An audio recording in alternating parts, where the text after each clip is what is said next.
अस्सलाम वालेकुम। उम्मीद है आप सब लोग खैरियत से होंगे। जी, ख़बरें बहुत ज़्यादा हैं, लेकिन ख़बर एक तो ये है कि जो कल DGISPR ने मेजर ने जो प्रेस कॉन्फ्रेंस कल की थी, उस पर ये था कि सवालात हुए मुख्तलिफ जो उसने पलंदा तहरीक इंसाफ के ऊपर डालने की कोशिश की है। उसका एक मुख्तसर सा जवाब डॉक्टर मयूर पीरज़ादा ने दिया है, तो आप वो सुने और इसका थोड़ा सा एनालिसिस हम भी करेंगे। यानी ये लोग, उनके दिमाग में पता नहीं क्या चल रहा है। ये लोग क्या समझते हैं अपने आप को कि ताकत के नशे में इतना अंधे हुए हुए हैं कि इनके कुछ नज़र भी नहीं आ रहा क्या नुकसान हम कर रहे हैं।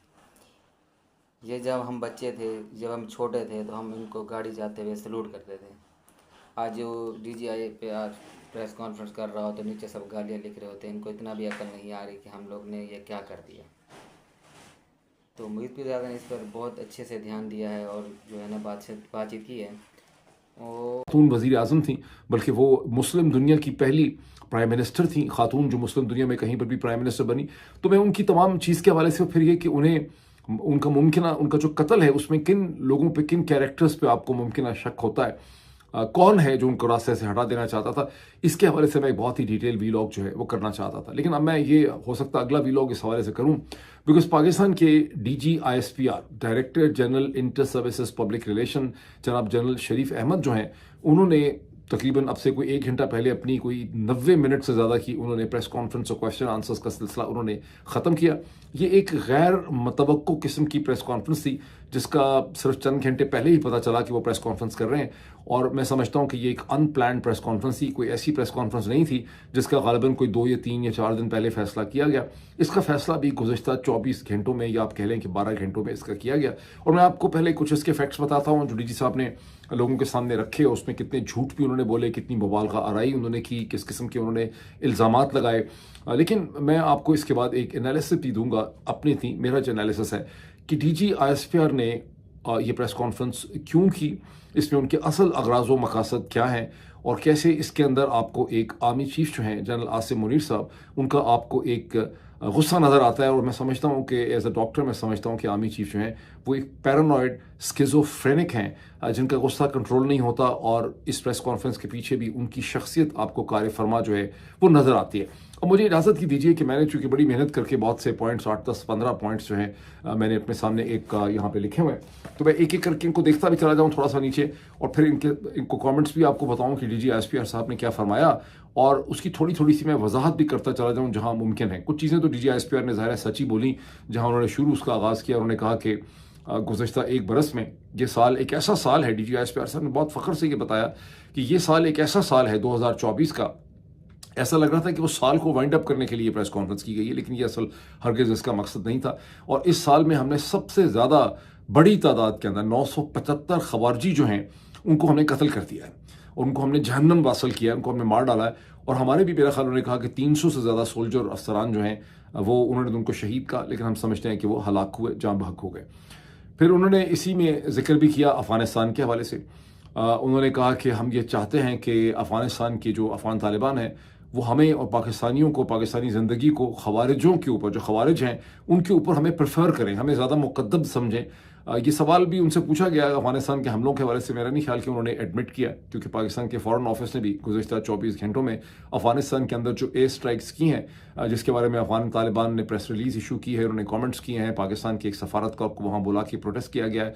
और अफ़गान तालिबान का कहना है कि पख्तीता का जो उनका सूबा है, पख्तीता का, उसमें 4 मुकामात के ऊपर पाकिस्तान एयरफोर्स ने हमला किया, जिसके नतीजे में 50 से ज़्यादा लोग जो हैं वहाँ पे जाँ बहक हुए हैं, जिसमें औरतें भी हैं, बच्चे भी हैं, सिविलियन लोग भी हैं वहाँ पे। तो पाकिस्तान फॉरेन ऑफिस ने डिनाई कर दिया है। उन्होंने कहा कि नहीं, बॉर्डर ऑपरेशन हमने किए हैं, लेकिन अफगानिस्तान के अंदर किसी स्ट्राइक को उन्होंने एडमिट नहीं किया।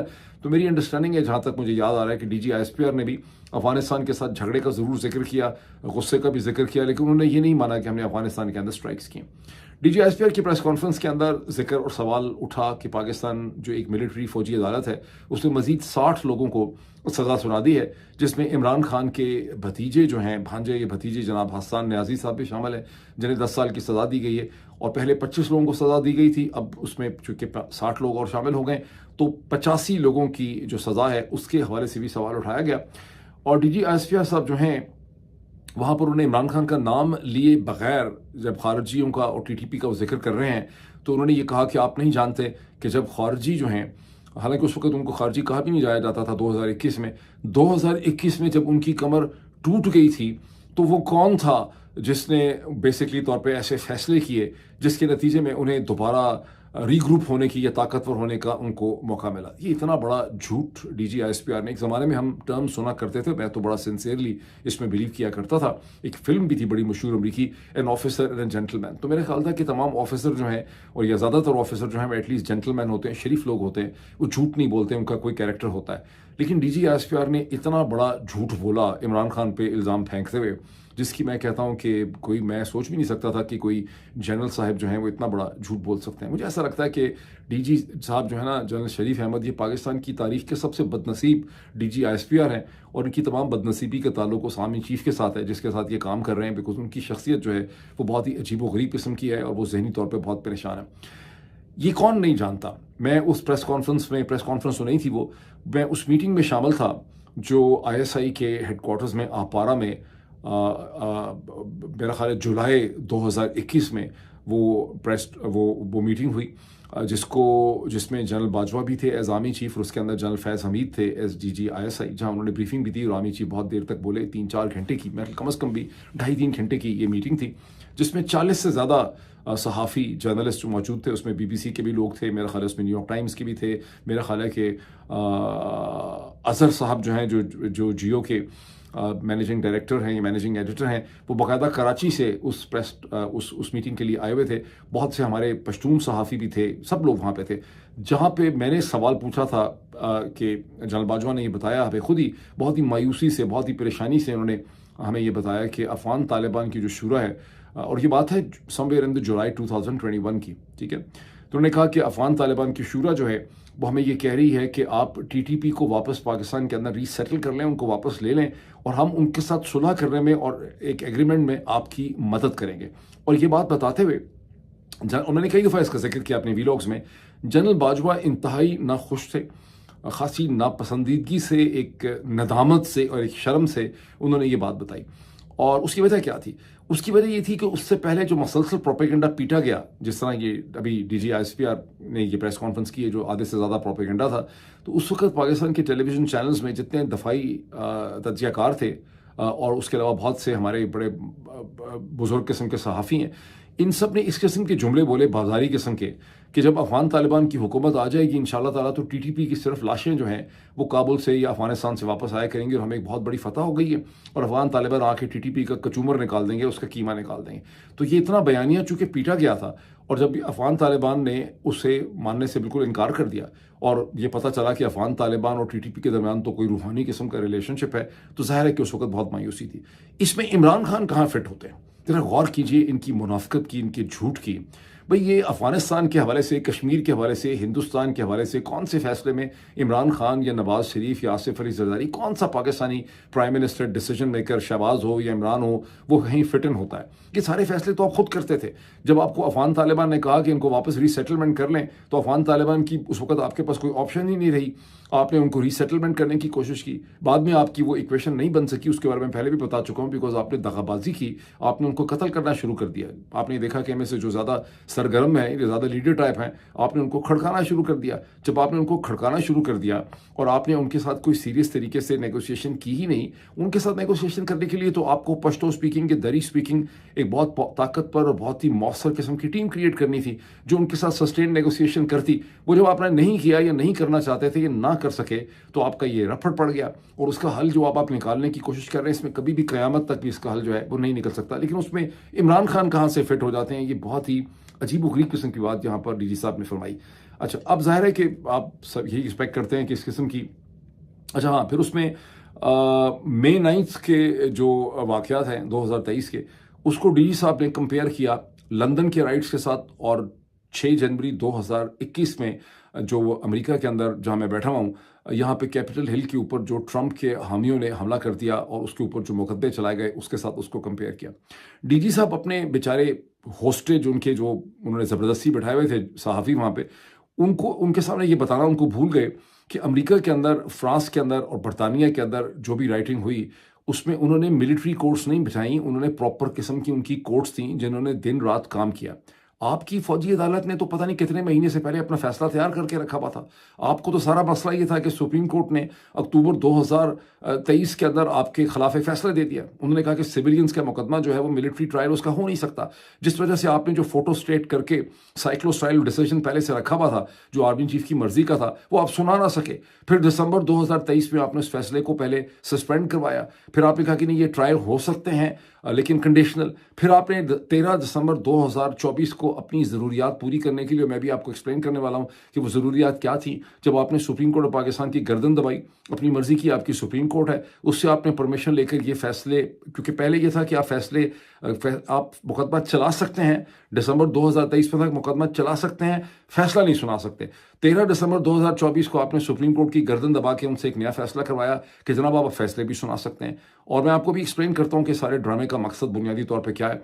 तो आपने ये किया। अब आप इसको कंपेयर कर रहे हैं अमेरिका के उस इंतहाई कॉम्प्रिहेंसिव लीगल प्रोसेस से, जिसके बारे में किताबें लिखी जा चुकी हैं, जो एक इंतहाई कॉम्प्रिहेंसिव प्रोसेस है। एक एक आदमी जो है उसके खिलाफ जो सीसीटीवी फुटेज थी, उसके खिलाफ जो गवाह थे, उनको ओपनली पूरी दुनिया के सामने प्रेजेंट किया गया। उन्होंने माना कि मैंने क्या किया, मैंने किस तरह से किया, मैं क्या कर रहा था, उसको अपने साथ कंपेयर कर रहे हैं, फौजी अदालतों के साथ कंपेयर कर रहे हैं। अमेरिका के ड्यू प्रोसेस ऑफ लॉ को, बरतानिया के ड्यू प्रोसेस ऑफ लॉ को, फ्रांस के ड्यू प्रोसेस ऑफ लॉ को, पाकिस्तान का जब एक जर्नैल पाकिस्तान की एक फौजी अदालत के साथ कंपेयर करता है, तो मैं कहता हूं कि रोज़े महशर है, ये क़यामत का मोमेंट आ चुका है, जहां एक फौजी जर्नैल जो है वो अपनी फौजी अदालत को, जिसमें मेजर कर्नल बैठाए हुए हैं जो आर्मी चीफ के बेसिकली अहकामात मानते हैं, उसको अदालत कह के उसको बरतानिया उज़्मा और उससे अमेरिका की अदालतों के साथ जो है वो कंपेयर करते हैं। अच्छा, अब ज़ाहिर है कि ऐसी जगह पे सारे सवाल प्लांटेड ही होने थे, तो बंदा यही एक्सपेक्ट करता था। लेकिन मैं बड़ा हैरान हुआ, जो बड़ी स्मार्ट सी एक खातून थी, पता नहीं किस टेलीविजन चैनल की, समा या किसी की वो रिपोर्टर थी खासी, उन्होंने जनाब पहला सवाल पूछा और वो बिल्कुल प्लांटेड नहीं लग रहा था। पता नहीं वो कहाँ से आ गई, अल्लाह खैर करे, उसकी हिफाजत करे, पता नहीं उसको ये अब वीगो ना चले जाए उसके घर में, उसकी ज़िंदगी ये मुश्किल ना बना दे। बिकॉज उसने जनरल साहब से पहला ही सवाल ये पूछ लिया कि जनरल साहब ये आपने सब कुछ बताया कि हमने ये भी किया, हमने ये भी किया, हमने ये भी किया, हमने इतने लोग मार डाले, तो उसके बावजूद आपको रिजल्ट्स क्यों नहीं मिल रहे।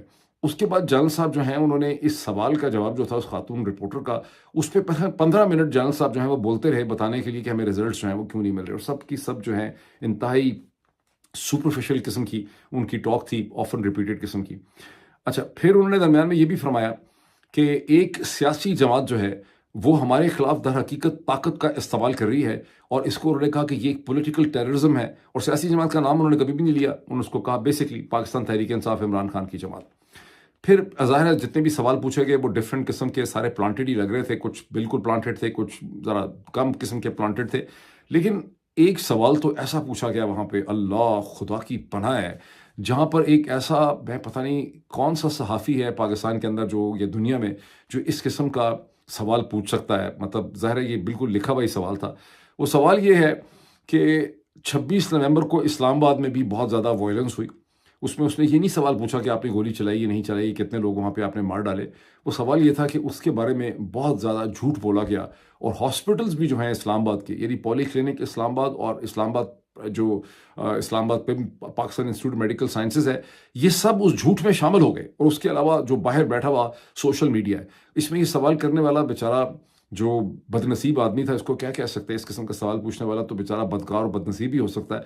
वो ये भूल ही गया कि इसके ऊपर अल जजीरा की भी बहुत सी स्टोरीज़ हैं, इसके ऊपर बीबीसी की भी बहुत सी स्टोरीज़ हैं, बीबीसी उर्दू की।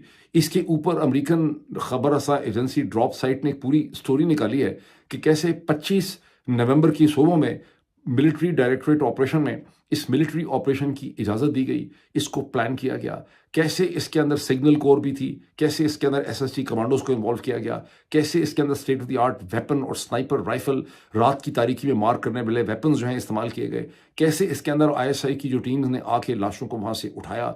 और जैसा कि मैंने आपको एक पिछले वीडियो में बताया था कि खुद अंदर के ज़राए, ज़ाहिर है कि ये सोर्सेज ही हैं, मेरे पास लिखी हुई इन्फॉर्मेशन तो नहीं है, लेकिन उन्होंने खुद एस्टिमेट किया कि सुबह के 5 बजे से पहले पहले जब सड़कें धोई गई तो तकरीबन 105 लाशें वहाँ से उठाई गई, जिनको में ट्रकों में डाल के पीर सुहावा की तरफ ले जाया गया। उसके बाद उनको क्या डिस्पोजल ऑफ किया गया हमें नहीं पता। कोई और मुल्क हो तो इसके बाद बाकायदा लोग जाके पीर सुहावा की एक एक इंच की ज़मीन को वहाँ सूंघना शुरू कर दें, देखना शुरू कर दें। लेकिन ज़ाहिर है पाकिस्तान में इस हवाले से कुछ नहीं हो सकता। यहाँ यही हो सकता है कि जो खबर सुनाएगा उसी को आप, मैं क्या कहूँ, मतलब बहरहाल। तो उन्होंने कहा कि जी हॉस्पिटल्स ने भी जो है वो सारा का सारा बहुत ज़्यादा झूठ बोला है और बाहर बैठा हुआ सोशल मीडिया जो है वो सारी खबरें जो है पैदा कर रहा है। फिर उसके बाद इसके जवाब में जनरल साहब ने क्या कहा? जनरल साहब ने कहा कि जनाब आपको याद नहीं है कि 1 दिसंबर 2024 को पाकिस्तान की वजारत दाखिला ने एक बाकायदा इसकी क्लैरिफिकेशन दे दी है और उन्होंने बताया है कि पाकिस्तान की जो मासूम फ़ौज थी उसको तो इन्वॉल्व ही नहीं किया गया इस ऑपरेशन के अंदर।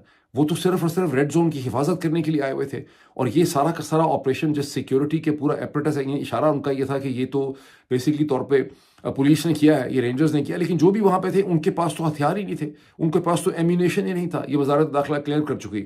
यानी वो जो 13 कन्फर्म लोगों की लाशों से, जिनकी तो कम से कम तहरीक इंसाफ जिनके नाम और जिनको दफनाया जा चुका है, बाकी जो 100 से ज़्यादा मिसिंग है, खासी ज़्यादा मिसिंग है, उनका तो जिक्र ही छोड़ा। जो 13 है उन्होंने अपने आप को खुद ही गोलियां मारी होंगी या इमरान खान ने शार्प शूटर्स बैठाए होंगे उनको गोलियां मारने के लिए। वो जनरल साहब, मतलब अल्लाह माफ़ करे किस किस्म के झूठ इनके हैं।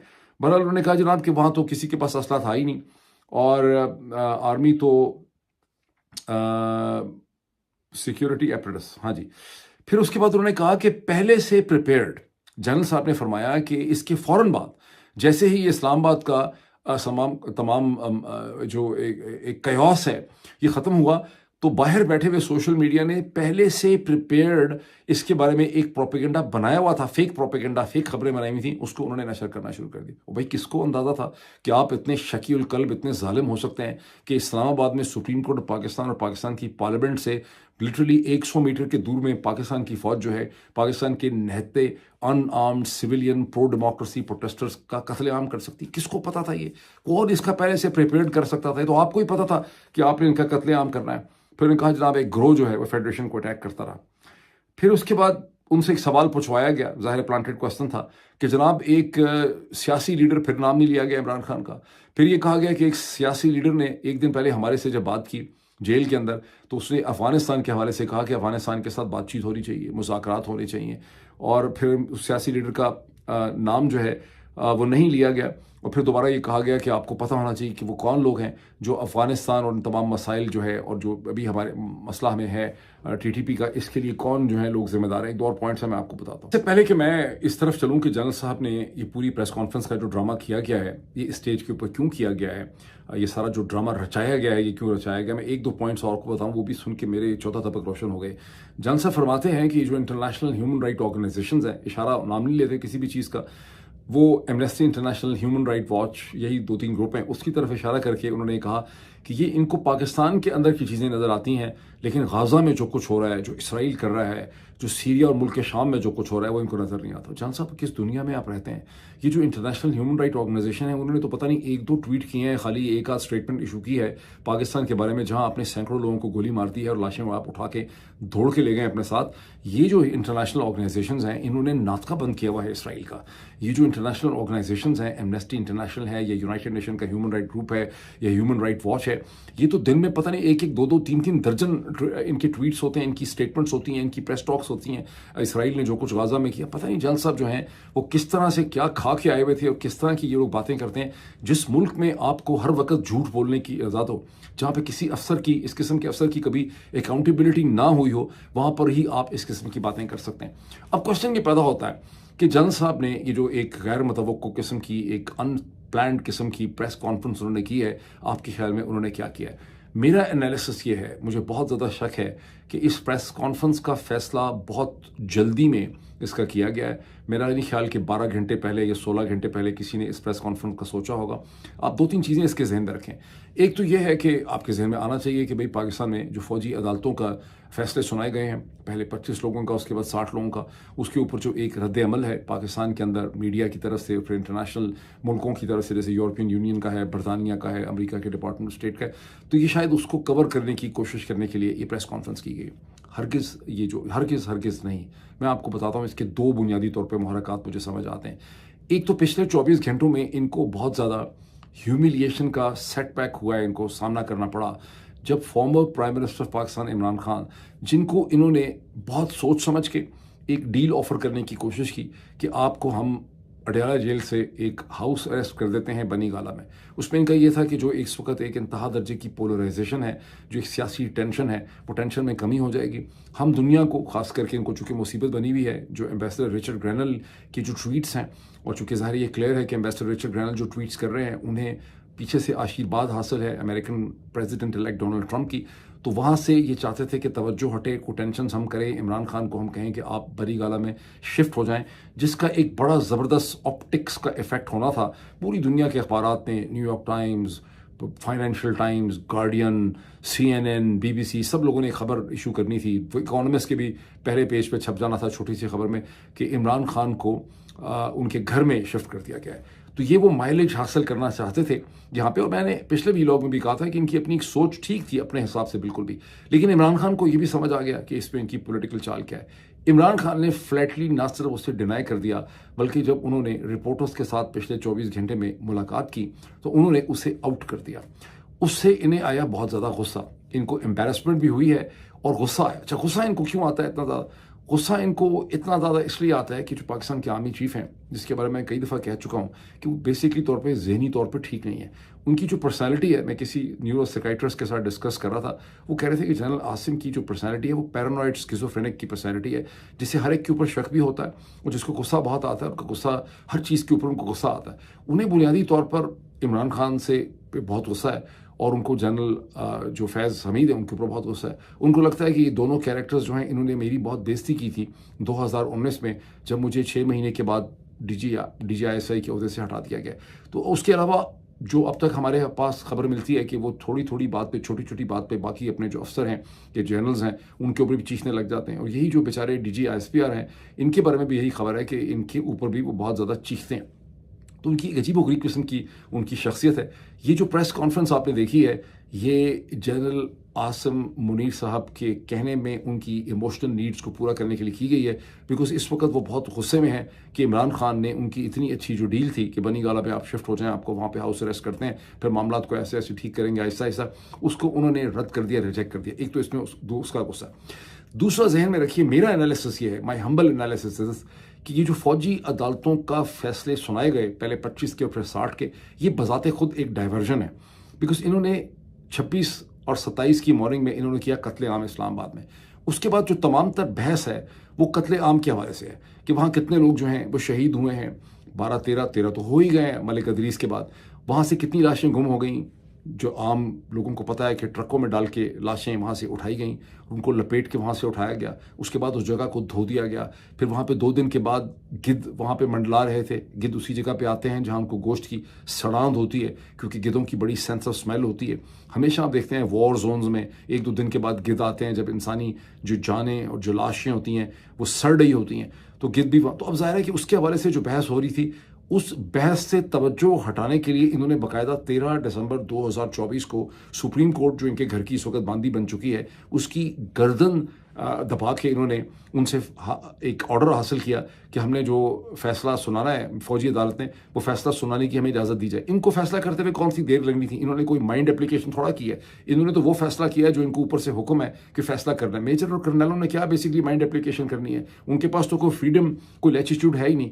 ये जो फौजी अदालतों के मुकदमे इस वक्त सुनाए गए हैं, इसका खालिस्तन मकसद ये है कि आपने डाइवर्जन करनी है, तवज्जो हटानी है, और उन्होंने हटा दी है। इस वक्त पाकिस्तान में गुज़िश्ता 72 घंटों में सिर्फ और सिर्फ फौजी अदालत के मुकदमे दुनिया भर में डिस्कस हो रहे हैं। तो इनकी जो हिकमत अमली है वो बड़ी कामयाब रही है। अब ये जो प्रेस कॉन्फ्रेंस की गई है इसमें डबल है कि आपने प्रेस कॉन्फ्रेंस करके मजीद अपना जो फौजी अदालतों का, अफगानिस्तान का, दहशतगर्दी का, उस सारे के सारे नैरेटिव को आपने स्ट्रेंथन किया है। और आपने जो जो आपने इस्लामाबाद के अंदर जो कत्लेआम किया है वो अब बिल्कुल पसे पुश चला गया। ये इनकी बेसिक हिकमत अमली है यहाँ पे, और इस हिकमत अमली को समझना जो है वो बहुत ज़्यादा ज़रूरी है। मैं आज बस आखिरी जुमला मैं बात करके ख़त्म कर देता हूँ। मैं किसी डिनर पर गया था, वहाँ पर मुझे बहुत से लोगों ने कहा कि डॉक्टर साहब आप कहते हैं कि पूरी फ़ौज जो है वो ज़िम्मेदार नहीं है, फ़ौज के जूनियर अफसर जो हैं वो ज़िम्मेदार नहीं है, लेकिन ये तो सारे इस किस्म की हरकतें करते हैं। तो मैंने वहाँ पर भी लोगों को एक्सप्लेन किया कि मेरी अंडरस्टैंडिंग बिल्कुल क्लियर है कि फ़ौज के अंदर भी एक एलीट क्लब है। ये जो 100, सवा 100 से 150 के major general, lieutenant general and full generals फ़ौज के अंदर पाए जाते हैं, यही वो एलीट क्लब है जो रिस्पॉन्सिबल है उन तमाम चीज़ों के लिए जो पाकिस्तान में हो रहा है। इनमें से भी सब नहीं, लेकिन मेजॉरिटी जो है इनको आप रिस्पॉन्सिबल ठहरा सकते हैं। आप फ़ौज के कैप्टन्स को, मेजर्स को, कर्नल्स को, ब्रिगेडियर्स को या फ़ौज के जवानों को इसके लिए नहीं ठहरा सकते। इसके ऊपर कि ऑर्गेनाइजेशनल मैट्रिक्स क्या होता है और क्यों पूरी ऑर्गेनाइजेशन इसके लिए रिस्पॉन्सिबल नहीं है, जो इस वक्त बहुत ज़्यादा एक तासुर लोगों के जहनों में। मैंने सोचा था कि मैं आज के वीलॉग में एक्सप्लेन करूंगा, लेकिन अब मैं फिर किसी अगले वीलॉग में एक्सप्लेन करूंगा। अभी इतना ही, फिर आपसे मुलाकात होती है चंद घंटों में। Thank you.